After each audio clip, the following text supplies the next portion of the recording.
वंदे मातरम। सब लोग ना बात कर रहे हैं बहुत बड़े बड़े लेवल की, मतलब जियो पॉलिटिक्स की बात हो रही है, इंटरनेशनल अफेयर्स की बात हो रही है, इस युद्ध की बात हो रही है, उसको बैन करने की बात हो रही है, फिर उसके बाद ऐसी ऐसी बातें हो रही हैं जो मुद्दा करता है। लेकिन कब ये सब मुद्दा तब करता है, देखो लोग है ना, इतनी चिंता मत करो। सरकारें चुनी गई हैं, इसी के लिए चुनी गई हैं, ब्यूरोक्रेट्स इसी के पैसे लेते हैं, उनको बंगला इसी के लिए मिला है, घर का खाना उसके लिए ब्यूरोक्रेट्स, उन्होंने पढ़ाई भी इसी की है तो वो कर लेंगे।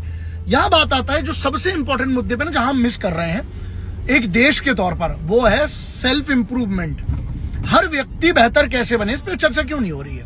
क्या ये महत्वपूर्ण नहीं है? देखो, शिक्षा प्रणाली हमारे इधर आज भी बेहतर होना चाहिए। मैं इतने सालों से कहता आया हूं, अगर आप मेरे पुराने 10 साल पुराने भी वीडियो भी देखोगे, मैं हमेशा कहता रहा हूं, सबसे बड़ा ये प्राइवेट स्कूल एजुकेशन माफिया है, इस पर कोई ना कोई नकेल लगना चाहिए। चलिए, लेकिन वो है कि लॉन्ग टर्म है, उसको जब बदलाव आएगा तब देखी जाएगी, उसकी पूरी कोशिश करेंगे। अब अपन बात करते हैं आप अपने आप को बेहतर कैसे बनाए, ये सबसे इंपॉर्टेंट है ना, क्योंकि दुनिया की वो ये ना कि एक बहुत कमाल की लाइन है जो शायद आपके काम की हो, और वो ये साहिल भाई की लाइन थी, बहुत अच्छी है, कि दुश्मन की जिंदगी में इतना मत झांको कि उसकी अच्छाइयां दिखने लगे, और दोस्त की जिंदगी में इतना मत झांको कि उसकी बुराइयां दिखने लगे। अगर ये आप समझ गए तो आपकी वैसे भी जीवन बेहतर हो जाएगा। तो मैं कोशिश ये कर रहा हूं, जैसे एक उदाहरण के तौर पर सब बोलते हैं कि स्क्रीन टाइम कम करो, कैसे करो? सोशल मीडिया से चल रही ना चीजें, लेकिन मैं आपको एक छोटा सा उपाय बताता हूं। मैं क्या करूंगा, प्रॉब्लम क्या है स्क्रीन टाइम का? यस, लाइफ वेस्ट आधे लोग बोलते नहीं, ऐसा भी नहीं है।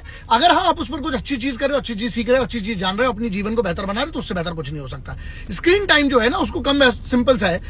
आप क्या कर सकते हो, दिमाग को हाँ ये परेशान करता है तो ऐप आती है, बहुत सारी ऐप्स हैं, एंड्रॉइड पे भी, iOS पे भी मिलेगी, जो आपको ऐप ब्लॉकर्स के नाम से आती हैं, जो सोशल मीडिया का फ्री टाइम के हिसाब से आप निर्धारित कर सकते हो कि इतने बजे से इतने बजे तक आप ब्रेक लोगे।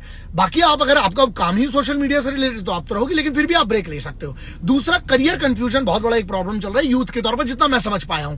जॉब जो है ना, जॉब करें कि बिजनेस करें, क्लैरिटी नहीं है अगर आपको, तो आप एक काम करो, 3 प्रो लोग, मतलब जो उस फील्ड में हैं, उन लोगों से बात करने की कोशिश करो।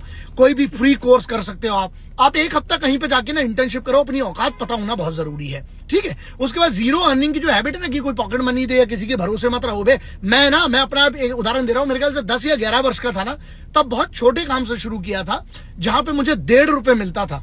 2 से 2.5 घंटे देता था, 1.5 रुपए से 2 रुपए मिलता था, महीने भर का 70 रुपए। ये मेरी टेस्टिमोनी, जिन लोगों के साथ काम किया मैं बता सकता हूँ, छोटा सा काम था वो, बाद में बताऊंगा। एक मुद्दा सिर्फ इतना है कि हमें ना खर्च करने की आदत जो है उसको कंट्रोल करके आपको ना अर्निंग की भी डालना पड़ेगा। अपवर्क है, फाइवर है, बहुत सारी कोचिंग करो, 500 रुपए से 1000 रुपए महीने का आराम से मिल सकता है। इसके बाद अपनी हेल्थ को इग्नोर मत करो, ये बहुत इंपॉर्टेंट है।